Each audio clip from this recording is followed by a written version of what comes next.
Everyone, आज हम class 12 का चैप्टर नंबर 2 यानी कि द लॉस्ट स्प्रिंग का समरी देखेंगे। इसका समरी क्या है और ये साहिब वाला पार्ट देखेंगे। द लॉस्ट स्प्रिंग का पार्ट 1 है, जो साहिब के बारे में बताया गया है।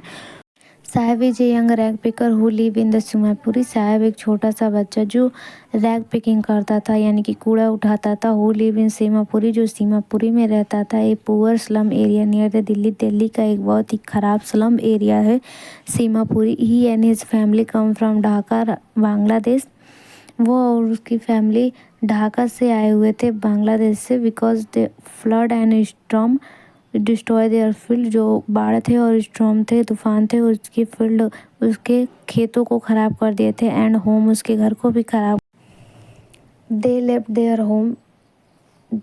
There village hoping to find a better life in India. वो अपने गांव को इसलिए छोड़ दिए कि वो सीमापुरी में एक अच्छी जीवन को व्यतीत करेंगे। But they live in poverty, यहाँ पे वे और गरीबी में रहने लगे। विदाउट प्रॉपर हाउस, बिना अच्छे घर के, क्लीन वाटर, साफ पानी के और अच्छे भोजन के। Every morning sahib walk through the street with a bag on his shoulder. हर सुबह साहब अपने सोल्जर पे, अपने कंधे पर वो बैग लेता था और गली में चला जाता था। कलेक्टिंग गार्बेज को कलेक्ट करता था, कूड़े को इकट्ठा करता था। फॉर हिम, उसके लिए।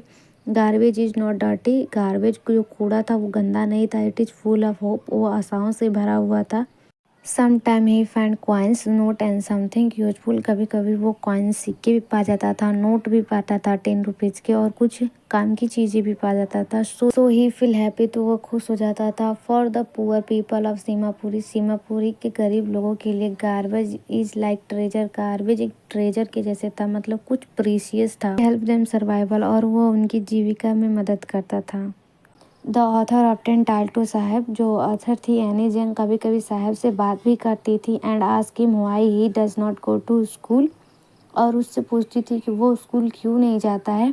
ही innocently replied that there is no school there बाई। वो बड़े ही प्यार से जवाब देता है कि पास में कोई स्कूल नहीं है। बट इफ़ वन ओपन, अगर एक भी खुलता है, ही वुड गो, वो ज़रूर जाएगा। This show his simple dream and child like honesty. ये उसकी एक सिंपल, साधारण सी ड्रीम और child like honesty, child like बच्चों की तरह जो ऑनेस्टी है, ईमानदारी है, उसको दिखाता है। लेटर साहब find A job eight A tea stall. कुछ समय के बाद साहब एक टी स्टॉल, चाय की दुकान पे काम करने लगा। He now earn 800 rupee a month and get meals. वो भोजन के साथ 800 रुपये पर महीने कमाता था। But author notice that he is no longer happy as before. वो बहुत समय तक खुश नहीं रहता था जैसे वो पहले रहता था। हिज फेस लुक डल्स, उसका जो फेस था वो डल दिखता था। Earlier when he pick garbage, जब वो कूड़ा उठाता था। He was poor but free, वो पुअर था, गरीब था, लेकिन वो फ्री था, स्वतंत्र था। ही वर्क फॉर हिमसेल्फ, वो अपने लिए काम करता था। Now with A job he lost his freedom. Job के साथ, नौकरी के साथ, वो अपनी स्वतंत्रता खो चुका था।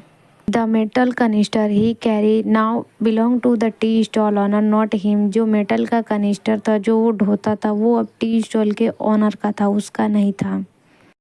अब इस कहानी से क्या मैसेज मिलता है, क्या एनी जंग शो करती हैं, दिखाती हैं, वो देखते हैं। एनी जंग show how poverty and child labour steel the Joy and freedom of children. Any जंग इसमें ये दिखाती हैं कैसे गरीबी, पावर्टी एंड चाइल्ड लेबर, जो बच्चों से काम करवाया जाता है, steel the Joy and freedom of children, बच्चों की खुशी और आज़ादी को छीन लेती है। फिर मैंने पुअर चिल्ड्रन लाइक साहब, जब गरीब बच्चे साहब की तरह गेट वर्क काम करते हैं। दे लॉस देयर इनोसेंस, वो अपने भोलेपन को खो देते हैं। एंड हैप्पीनेस, अपनी खुशी को खो देते हैं। The story make us think about the important of giving education and better life to the every child. ये स्टोरी हमें महत्व बताती है कि कैसे हम अच्छी एजुकेशन और एक अच्छी लाइफ दे बच्चों को। तो ये सोचने पे भी मजबूर करती है कि बच्चों को, सभी बच्चों को कैसे अच्छी एजुकेशन और एक बेटर लाइफ दें।